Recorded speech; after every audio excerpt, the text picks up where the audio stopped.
সালাতে দাঁড়িয়ে সূরা ফাতিহা পড়া শেষ করেছি। তারপর কোরআনের যে অংশ আমার জন্য সহজ সেই অংশ থেকে তেলাওয়াত শুরু করব। সেটা হতে পারে সূরা ইখলাস, হতে পারে সূরা নাস, ফালাক, লাহাব, কাফিরুন, সূরা আসর কিংবা অন্য যে কোনো ছোট বা বড় সূরা। সম্ভব হলে এই সূরাগুলোর অর্থ শিখে নেব, তাহলে পড়ার সময় বুঝতে পারবো আমরা আসলে আরবিতে কি বলছি। যদি বুঝতে পারি তাহলে সালাতে মনোযোগ ধরে রাখা খুব সহজ হয়ে যায়, মনোযোগ বিচ্ছিন্ন হয় না। তিলাওয়াত শেষ করার পরে আমরা আল্লাহু আকবার বলে রুকুতে চলে যাব। আল্লাহু আকবার বলার সময় মনের ভাবনায় যে দৃশ্যপট আঁকতে হবে তা তো আমরা আগেই শিখেছি। এবার রুকু এবং সিজদা নিয়ে চমৎকার একটা হাদিস উদ্ধৃত করি। নবীজি সাল্লাল্লাহু আলাইহি ওয়াসাল্লাম বলেছেন, বান্দা যখন সালাতে দাঁড়ায় তখন তার গুনাহগুলো তার শরীর থেকে তার কাঁধ এবং মাথায় চলে আসে। এরপর সে যখন মাথা নিচু করে রুকুতে যায় তখন সেই গুনাহগুলো তার কাঁধ ও মাথা থেকে ঝরে নিচে পড়ে যায়। কি চমৎকার একটি সুযোগ, কতই না সুন্দর একটি দৃশ্য। আমরা যখন একাগ্র চিত্তে সালাতে দাঁড়াই অমনি আমাদের সকল গুনাহ পুরো শরীর থেকে কাঁধ ও মাথায় চলে আসে।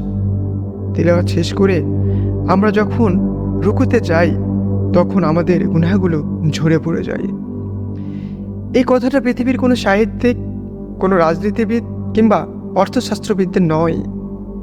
এই কথা যিনি বলেছেন তিনি হলেন সর্বযুগের সর্বশ্রেষ্ঠ মানুষ, রহমতুল্লিল আলামিন।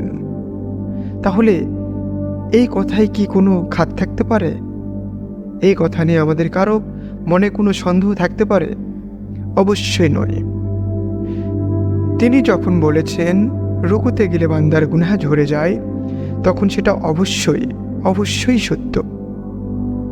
বিশ্বাস করুন, এই হাদিসটির উপর অন্তর থেকে আমল করে আমরা যদি খাঁটি নিয়ত আর বিশুদ্ধ ইখলাস নিয়ে সালাত পড়ি, আমাদের মনেই চাইবে না রুকু থেকে মাথা উঠাতে।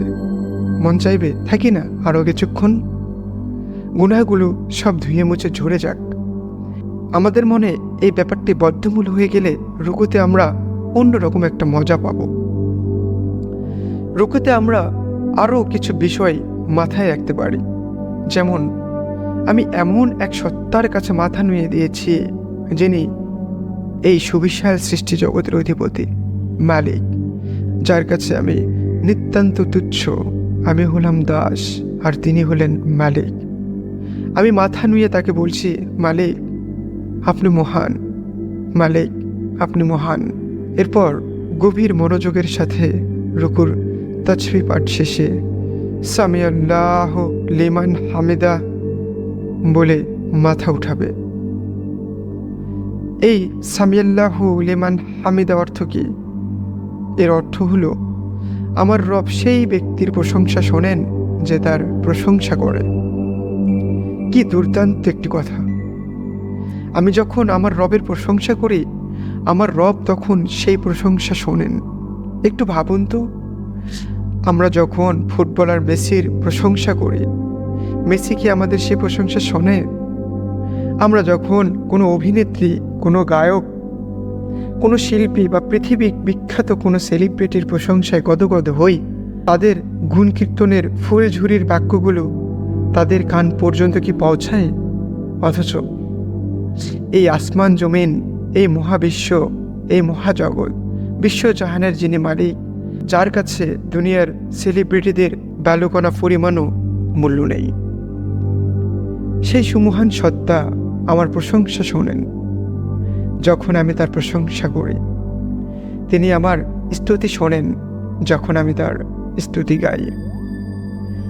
আমি যখন ঠোঁট নেড়ে বলি আলহামদুলিল্লাহ, আলহামদুলিল্লাহ, সমস্ত প্রশংসা মহান আল্লাহর, তখন আমার সেই শব্দ, সেই স্তুতি বাক্য 7 আসমানের পর্দা ভেদ করে সোজা আরশে আজিমে পৌঁছে যায়। তাতে কোনো বিমান দরকার হয় না কোনো সুপার পাওয়ারের রকেট। তাতে দরকার হয় না কোনো মাধ্যম, কোনো অছিলা। দরকার হয় কেবল আমার একাগ্রতা, বিনয় আর ইখলাস। ব্যাস, আর কিচ্ছু না। এই যে রাজাধিরাজ আল্লাহ আমাদের প্রশংসা শুনছেন, এই ব্যাপারটাই তো অন্যরকম।